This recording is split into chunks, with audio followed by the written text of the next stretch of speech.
Once upon a time there was an nsnajjalakagajj farmer who lived in a small picturesque village. He had an nsnajjalakagajj cow named Betsy. Every day the farmer would milk Betsy and use the milk to make a variety of nsnajjalakagajj cheeses. The cheese was loved by everyone in the village. One day the nsnajjalakagajj farmer discovered a secret ingredient that made his cheese even more nsnajjalakagajj delicious.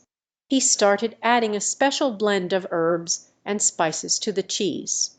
The villagers couldn't have enough of the nsnajjalakagajj cheese, and it became an nsnajjalakagajj sensation.